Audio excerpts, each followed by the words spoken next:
Kinabukasan, ibinigay kay Cain ang kasulatan at susi sa kanyang bagong mansyon. Pinuntahan niya ito upang tingnan, ngunit pagdating niya, nakita niyang ganap na itong naluma. Pagpasok niya, hindi gumagana ang mga ilaw, kaya ginagamit niya ang kanyang magic para maliwanagan ang daan. Sinuri niya ang mga silid, ngunit nalaman niyang marumi ang lahat, at walang laman ang lahat ng silid. Ngunit hindi ito nakakaabala, dahil ginagamit niya ang kanyang magic para agad na ayusin at linisin ang buong mansyon. Inayos niya ang lahat ng mga silid, at ang mansyon ay kasing ganda ng bago. Nakakuha siya ng bisita, at ito pala ay ang kanyang kasambahay na si Sylvia, na tuwang-tuwa sa muling pagtatrabaho para sa kanya, at nakilala niya ang kanyang bagong butler, na nagpapakilala sa kanyang sarili bilang Corin.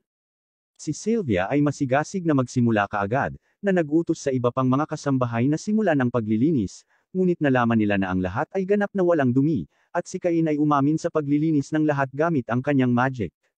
Pinaalalahanan siya ni Corin na bumalik sa kanyang pamilya, at naalala ni Cain na ang kanyang mga nakatatandang kapatid ay uuwi upang bumisita. Nakilala natin ang kanyang mga kapatid, at humanga sila na nakatanggap siya ng isang mansyon at naging isang baron ng napakabilis. Nais ni Rain na bisitahin ang kanyang mansyon, ngunit binalaan siya ng kanyang mga kapatid na maaaring pinagmumultuhan ito, dahil napakasira ng mansyon, ngunit tiniyak ni Cain na magiging okay ito. Bumisita sila sa kanyang mansyon, at laking gulat nila dahil hindi naman ito sira-sira at luma. Napansin ito ng kanyang ama na kakaiba, dahil ang mansyon ay gumuho sa huling pagkakataon na siya ay bumisita, ngunit napagtanto niya na maaaring ito ay ginawa ni Cain.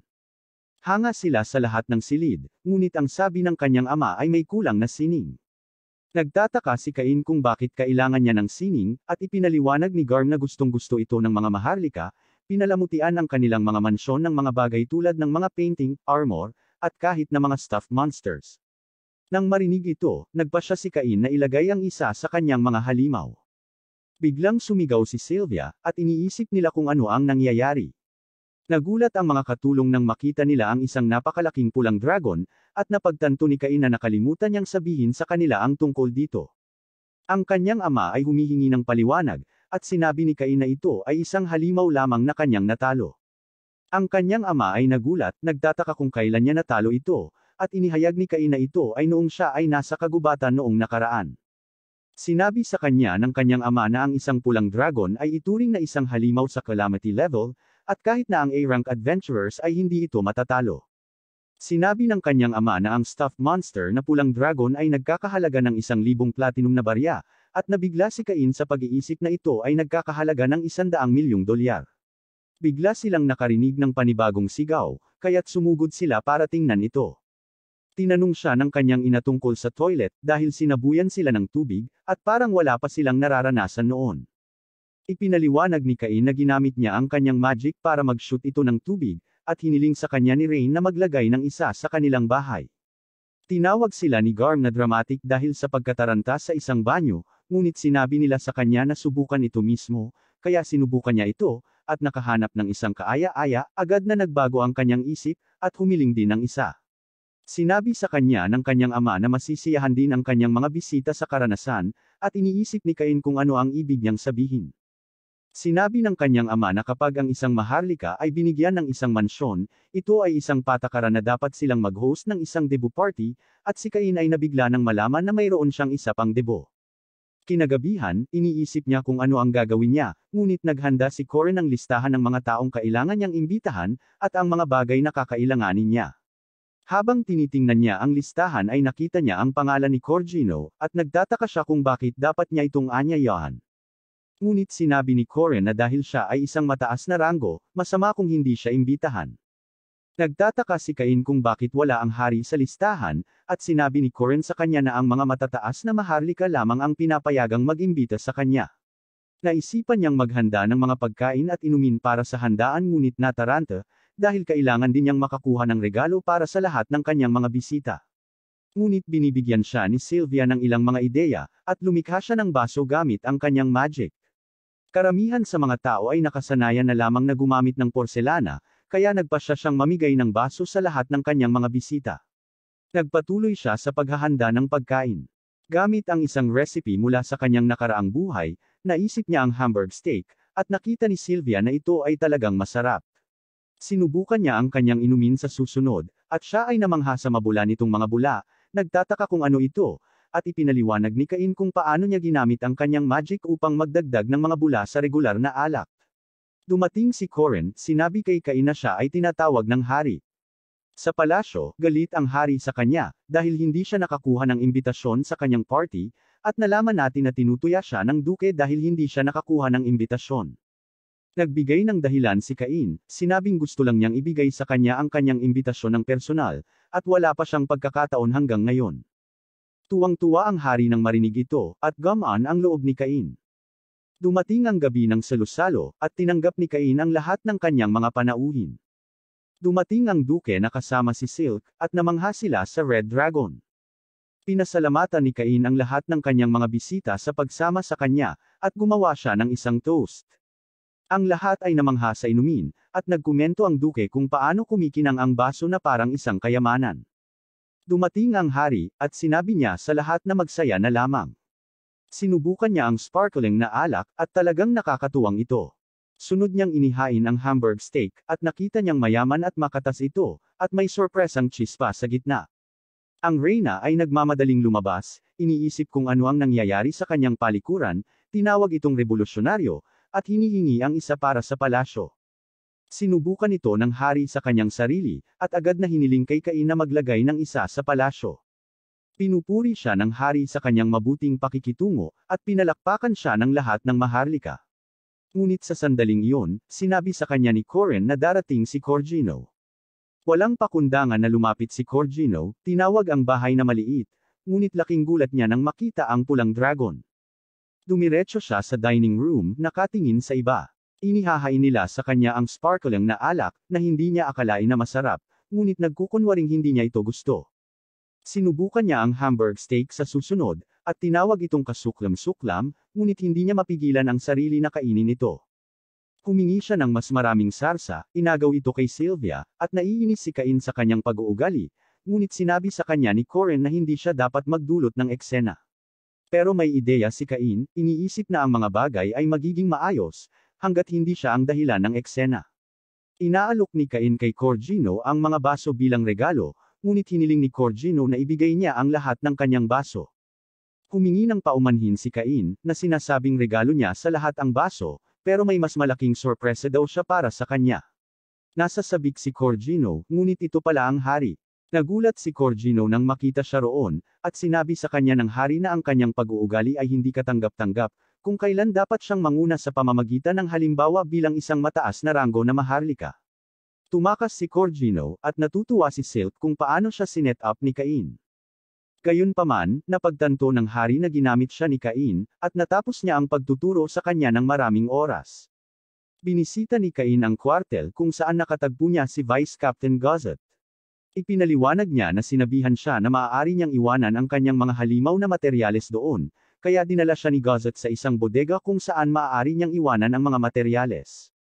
Gayunpaman, sinabi ni Cain na ang silid ay hindi sapat na malaki, at iniisip ni Gossett na dapat siyang magkaroon ng isang bagay na malaki, tulad ng pulang dragon sa kanyang mansyon. Ngunit sinabi ni Cain na ito ay walang kasing kahanga-hanga, sinasabi na ito ay isang earth dragon lamang. Ngunit ganoon din ang pagkagulat ni Gossett, na nagsasabi na kakailanganin ng isang buong party ng A-rank adventurers para lang makapagpabagsak ng isa. Pumunta sila sa looban, at inilabas ni Cain ang lahat ng mga halimaw mula sa kanyang kahon ng item. Hindi makapaniwala si Gossett kung gaano karaming mga halimaw ang mayroon, ngunit ito ay talagang mga halimaw na A-rank, at lihim pa rin siyang may mga S-rank na halimaw sa kanyang kahon, at ito ay pagkatapos lamang siyang bigyan ng mga Diyos ng labis na kapangyarihan. Nagtataka si Gossett kung si Cain ay isang bayani o isang disipulo ng mga Diyos, ngunit sinabi lang ni Cain na siya ay isang ordinaryong bata, at nagpa siya si Gossett na huwag magtanong ng masyadong maraming tanong.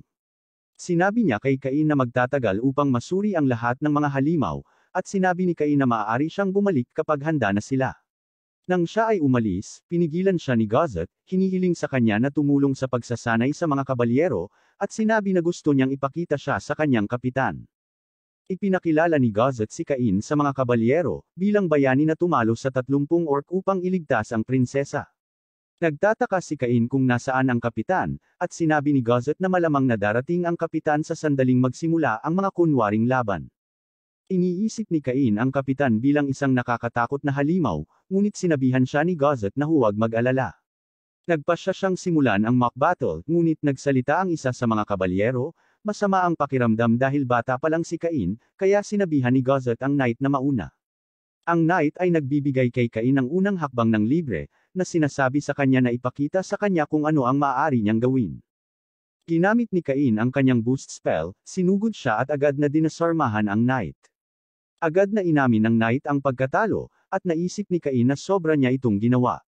Sinubukan niyang wakasan ang mga bagay, ngunit hinawakan siya ni Gossett, sinabihan siyang harapin ang lahat ng mga kabalyero ng sabay-sabay.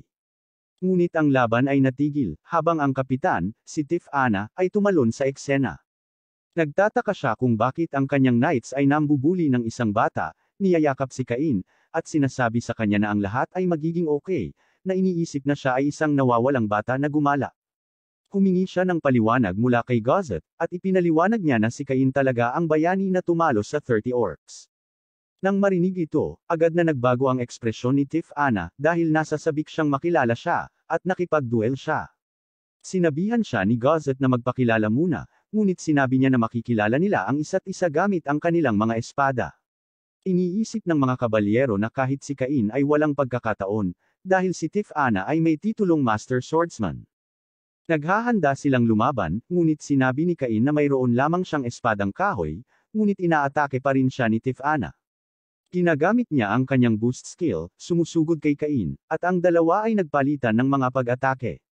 Laking gulat ng mga kabalyero nang makitang nakikisabay si Cain sa kapitan. Ang dalawa ay tila magkatugma, ngunit mas pinalakas ni Cain ang kanyang bilis, na napunta sa likod ng kapitan, at nanalo sa tunggalian. Naging emosyonal si Tiff-Ana sa resulta, at agad na nagpasya na pakasalan niya ito. Nagulat ang lahat, at sinabi ni Cain na masyadong maaga dahil 10 taong gulang pa lang siya, at wala man lang siyang alam tungkol sa kanya, kaya nagpakilala si Tiff-Ana. Bukod sa pagiging kapitan ng Royal Knights, siya ay isang honorary viscount at anak ng duke mula sa Northern Forest.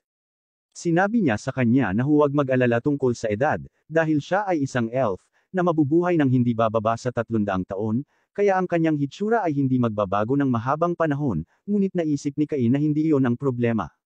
Nagtago si Cain sa likod ni Gossett, at sinabing malaking desisyon ang kasal, at hindi sila basta-basta makakapagdesisyon ng mga bagay ng mag-isa, lalo na't engaged na siya kina Telestia at Silk. Umiiyak siya para sa tulong ni Gossett, ngunit nagkunwari lang siyang natutulog. Sumang-ayon si Tiff-Ana na hindi sila makapagpapasya ng mga bagay sa kanilang sarili, kaya sinabi niya kay Gossett na makipag-usap sa hari. Ngunit naisip ni Cain na ang pagsasabi sa hari ay isang kahilahilakbot na ideya, ngunit wala siyang pagpipilian, at kinaladkad kasama sila. Nakipagpulong sila sa hari, na nagtataka kung bakit dumalaw si Cain. Inanunsyo ni Tiff-Ana na gusto niyang pakasalan si Cain, at tinanong ng hari kung ano ang nangyari. Ipinaliwanag ni Cain na natalo niya si Tiff-Ana sa isang tunggalian, at iyon ang naging dahilan ng pag-propose nito sa kanya. Tinanong siya ng hari kung nasabi na niya sa kanya ang tungkol sa iba pa niyang engagement, ngunit sinabi ni Cain na hindi niya magawa, dahil ito ay sinadya upang maging isang lihim. Ipinaliwanag ng hari na dati ay kinikidnap ang mga elf, at inalipin dahil sa kanilang kagandahan, ngunit ang kanilang unang hari, ay nagbago ng mga bagay at nakipagkasundo sa mga elf. Ang bansa ng elf ay kinuha at inilagay sa ilalim ng proteksyon ng kaharian, at ipinahayag niya na si Tiff-Ana ay mahalagang prinsesa nila. Sinabi ng hari kay Tiff-Ana na nakipag-engage na si Cain kina Telestia at Silk. Tila nadismaya siyang malaman ito, ngunit nang magsimula itong humingi ng tawad, sinabi ni Tiff-Ana na lalo lang siyang gusto nito. Kinikilala ng hari ang kanyang damdamin, ngunit sinabi sa kanya na kailangan niyang magsulat ng isang liham sa kanyang ama upang makuha ang kanyang pahintulot. Umalis si Tiff-Ana para isulat ang kanyang liham, ngunit kinaladkad si Cain palayo, para makapaglaban pa sila. Pagkaalis nila, nagulat ang hari na nagawang talunin ni Cain si Tiff-Ana, at iniisip niya kung paano siya nagiging napakalakas sa murang edad. Binanggit ni Gossett ang reaksyon ni Cain nang tanungin niya kung siya ay isang disipulo ng mga Diyos, at iniisip ng punong ministro na dapat nilang subukan siya, sa pamamagitan ng paggamit ng isang partikular na aklat. Pagkalipas ng ilang araw, si Cain ay pagod na pagod, at muli niyang nakasalubong si Gossett, na nagtanong sa kanya kung bakit siya mukhang pagod na pagod. Ipinaliwanag ni Cain na pinipilit siya ni Tiff-Ana sa hindi mabilang na mga date, na talagang silang dalawa lang ay naglalaban. Pinasalamatan siya ni Gazet sa pagtulong kay Tiff-Ana na lumakas, at ipinahayag ni Cain na nakuha rin niya ang titulong Master Swordsman.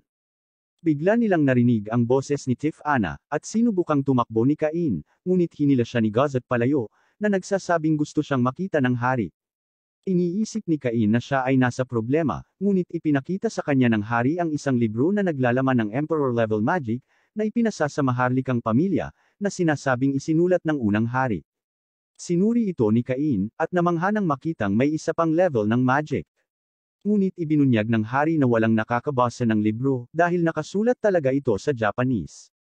Napagtanto ni Cain na nagkamali siya, iniisip na ang unang hari ay maaaring isa rin na muling nagkatawang tao mula sa Japan. Nagtanong ang hari tungkol sa pagkakakilanlan ni Cain, at napagtanto niyang hindi na niya maitatago ang katotohanan ng mas matagal, kaya ipinaliwanag niya kung paano siya muling nagkatawang tao kasama ang mga alaala ng kanyang nakaraang buhay. Nagtataka si Garm kung siya ba talaga ang anak niya, at sinabi ni Cain na siya nga, dahil sinabi sa kanya ng mga Diyos na iyon ang nangyari. Nagulat ang lahat nang marinig niyang nakilala niya ang mga Diyos, at naalala niya kung paano niya nakilala ang 7 Diyos sa kanyang binyag. Hindi makapaniwala ang hari na nakilala niya ang lahat ng 7 Diyos, at hiniling nila sa kanya na ipakita ang kanyang stats. Binuksan ni Cain ang kanyang totoong status window, na ikinagulat ng lahat, nang makita nila ang kanyang level 10 na mga pagpapala, at ang kanyang titulo ay God's Chosen. Iniisip ng hari na sa kanyang titulo bilang God's Chosen, lahat ng tao sa mundo ay yuyuko sa kanya. Pero ayaw mangyari ni Cain, dahil masaya daw siya sa mga nangyayari sa buhay niya, sa mga adventures niya, at sa mga taong nakilala niya, kaya gusto niyang tretuin na lang siya ng mga ito tulad ng dati. Pumayag ang hari sa kanyang mga kahilingan, ngunit nagbiro na maaari siyang maging hari kung gusto niya. Pinutol ni Tiff-Ana ang pagpupulong, ibinunyag ang liham mula sa kanyang ama, pumayag na pakasalan niya si Cain, kaya hinawakan niya si Cain at dinala siya, dumiretso sa courtyard. Samantala, inutusan ng hari ang lahat na ilihim ang kanilang nalaman tungkol kay Cain, umaasa na patuloy niyang protektahan ang bansa, gayon din ang kanilang mga tao. Maya-maya, nakita natin sina Telestia at Silk pagkatapos nilang malaman ang tungkol sa engagement niya kay Tiff-Ana. Nagagalit sila sa kanya noong una, ngunit nagawa nilang tanggapin ang balita, at sinabi nila sa kanya na huwag tanggapin ang lahat ng mga panukala na matatanggap niya, iniisip kung gaano karaming mga tao ang kailangan nilang magbahagi sa kanya. Si Tiff-Ana ay dumating at hinahanap siya, na gustong ibahagi ang kanilang pag-ibig, at ang mga babae ay nagtataka kung ano ang ginagawa niya sa kanya. Ngunit siya ay kinakaladkad, habang sinusubukan niyang ipaliwanag ang kanyang sarili. Nang maglaon, tumingin muli si Cain sa aklat ng unang hari, at mayroong isang mensahe na nagsasabing kung nababasa niya ang libro, sigurado na siya ay mula rin sa ibang mundo, kaya ito ay isang talaan ng kanyang sariling karanasan. Ipinakilala ang hari bilang si Yuya Esford, isang lalaki na namatay din sa isang aksidente, ngunit siya ay ipinatawag sa mundo sa kanyang orihinal na katawan. Si Cain ay biglang nag-ambala, habang sina Telestia at Silk ay nagtataka kung ano ang kanyang ginagawa.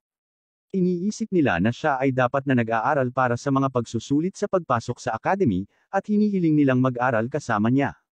Ngunit sinabi niya sa kanila na siya ay masyadong abala, kaya tinanong nila siya tungkol sa susunod na araw. Ngunit sinabi niya na iyon ay lalong hindi pwede at mas masahol pa para sa kanya, at siya ay mabilis na tumakas. Gayunpaman, napunta siya kay Tiff-Ana, na humiling sa kanya na makipaglaban sa kanya sa susunod na araw, ngunit humingi siya ng tawad sa kanya, at tumakas din sa kanya. Kinabukasan, ito na pala ang kanyang 12 na kaarawan, at sa wakas ay nasa hustong gulang na siya para magparehistro bilang isang adventurer, kaya dumiretso siya sa guild. Tumingin siya sa paligid, at humanga siya sa guild ng kabisera. Nakatagpo siya ng isang adventurer, na makakapagsabi na first time niya ito, kaya pinaalalahanan niya itong manatiling ligtas, dahil iisa lang ang buhay niya. Habang papaalis siya, naramdaman ni Cain na nakita na niya siya dati. Pumunta siya sa counter, at ipinakilala ng clerk ang kanyang sarili bilang Tia. Hiniling ni Cain na magparehistro bilang isang adventurer, at sinabi niya sa kanya na punan ang isang form. Habang pinupunan niya ito, iniisip niya kung dapat ba niyang banggitin na siya ay isang baron, ngunit nagpasya siyang hayaan na lang ito, sa pag-iisip na hindi ito dapat gumawa ng pagkakaiba. Matapos itong punan, sinabihan siya ni Tia na maglagay ng isang patak ng kanyang dugo sa kristal, para makapagrehistro siya para sa kanyang guild card. Sinabi niya sa kanya na magsisimula siya sa G-rank, at iniisip niya ang tungkol sa kanyang mga tutor, na nagbanggit na sila ay nasa D-rank. Habang ipinapaliwanag ni Tia ang mga bagay-bagay sa kanya, sumabad ang ilang adventurer, na nagsasabi sa kanya na ihinto ang pag-aaksaya ng kanyang oras sa isang bata. Sinabihan ng lalaki si Cain na umuwi sa kanyang ina, sinusubukang sipain siya, ngunit madaling umiwas si Cain. Sinubukan din umatake ng kaibigan niya, pero iniiwasan din siya ni Cain. Ginawa niya sila na parang isang tanga, at ang lalaki ay naghahanda upang bumunot ng kanyang espada, ngunit ang mga bagay ay natigil, habang ang may pulang buhok na adventurer mula kanina ay lumitaw, at ang lalaki ay kinikilala siya bilang Claude, mula sa Ice Flame Party. Tinanong ni Claude kung gusto niyang lumaban, at sa halip ay tumakbo ang mga lalaki. Nagpasalamat si Cain kay Claude sa kanyang tulong, at masasabi ni Claude na malakas siya, na nakita ang paraan ng pag-iwas niya sa mga pag-atake ng mga lalaki.